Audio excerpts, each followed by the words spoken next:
Dnes vítáme v rozhovoru Plus vzácného hosta, světoznámého choreografa Jiřího Kiliána. Jsem rád, že tu jsem.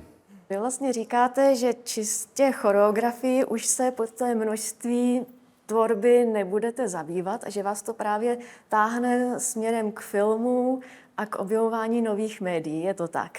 Je to přesně tak, ale je to vlastně takový přirozený vývoj choreografa, protože jednoho dne prostě se začne zajímat na věci, které jsou s tou choreografií nějak spřízněný. Vaše choreografie jsou stále v tom pro mě tradičně moderním estetickém módu, že vlastně člověk pořád sleduje krásu těla, fyziologickou přirozenost těla. Na druhou stranu třeba v baletu si myslím, že se dostáváme někam k pohybu, který je spíš gymnastický, sportovní. Někdy mi připadá, že už to trošku přestává být umění. A na úplně opačném polu je zase současný tanec, který je vyloženě neestetický nebo jde až do non-dance. Co pro vás je pořád ještě tanec a co už není? Je to hluboké prožití, hluboký projev, aby člověk opravdu tomu divákovi dal něco absolutně upřímného ze sebe. To je to nejdůležitější, co vůbec existuje. Víceméně lhostejně na tom, jaká forma Ano. to konkrétně na tom jevišti je. To může být klasický balet, jak moderní, víte, kolik existuje moderních tanečních směrů dneska. Skoro každý tanečník má svůj vlastní styl, svůj vlastní směr. A to je v pořádku, aby si každý našel svůj vlastní choreografický jazyk a i jako tvůrce svoji individualitu. Ano, ale víte, dnes skoro každý choreografuje. Ale já vždycky říkám, zeptej se sám sebe, až jednou budeš v noci sám a probudíš se, tak si polož jednu otázku. Mám v sobě něco, co nikdo jiný nemůže říct s choreografií? Něco absolutně individuálního, co dovedu jenom já. Když odpověď na tuto otázku je ano, choreografuj. Když ne, nech toho. A dával jste při choreografické tvorbě nějakou svobodu improvizaci přímo při vzniku těch děl? No podívej, když jsem začínal jako choreograf, tak jsem nedával vůbec žádnou svobodu. Já jsem byl despota. Ale nejenom, protože jsem chtěl být despotou, vůbec ne, ale já jsem všecko chtěl vědět, aby mi nějaký tanečník neřekl, hele, ty tohle nevíš, nebo tohle neznáš, nebo nejsi připravený. Tak já jsem byl úplně připravený do mrtě. A čím jsem starší, tím víc dávám těm tanečníkům svobodu. A dnes se opravdu setkáváme na půli cesty. A je to pro ty tanečníky daleko zajímavější a daleko kreativnější a dělá to daleko ličtější. Takže takový přirozený vývoj choreografa. Získávání zkušeností, sebedůvěry? Ano, sebedůvěry. Víte, tanečníci jsou velmi zranitelné bytosti, protože představte si, že si ráno stoupnete před zrcadlo v baletním sále a díváte se na sebe celý den a kritizujete se sám sebe, choreograf vás kritizuje a baletní mistr vás taky kritizuje.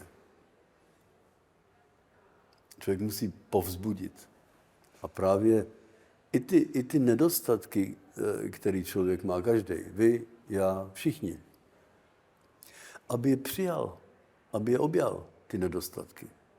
Protože ty nedostatky jsou vlastně ty zajímavosti té osobnosti. Perfekcí člověk nedokáže vůbec nic. Právě ty nedostatky nebo ty speciální věci, které člověk má, který může říct, že jsou nedostatky, ty dělají potom z normálního řemeslníka kumštýře. To je důležité. Takže tanečníky učíte i to, že je třeba důležitější individualita, osobnost, možná důležitější než to, jak dokonalou techniku ten tanečník má? Jde to ruku v ruce. Samozřejmě technika, disciplína, to je všecko důležité. Ale ta individualita a ta kreativita těch tanečníků, to je strašně důležité, aby měli svůj vlastní prostor. nejenom prostor toho choreografa, jenom aby vyjadřovali, co ten choreograf chce, ale podmanit právě v nich vzbudit tu touhu říct něco absolutně osobního. Něco opravdu hlubokého, co člověk hluboce cítí. V některých choreografiích je to těžké, že? Když jsem Romeo, tak nejsem Kylian, já jsem Romeo. A všecko, co mám, dám do toho Romea.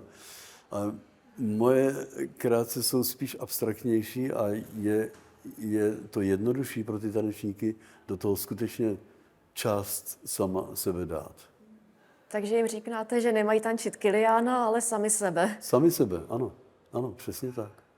No. Vy vlastně říkáte, že s tanečníky při tvorbě hovoříte o kvalitách, které jsou věrohodnost a hluboké prožití, srozumitelnost, energie, dynamika a skutečnost, že se vše děje teď v tomto okamžiku a čas neuvěřitelně rychle plyne. Ale to je hrozně moc informací najednou. Jak může tanečník myslet na to, aby všechno tohle obsáhl v jednom výkonu? To nejde.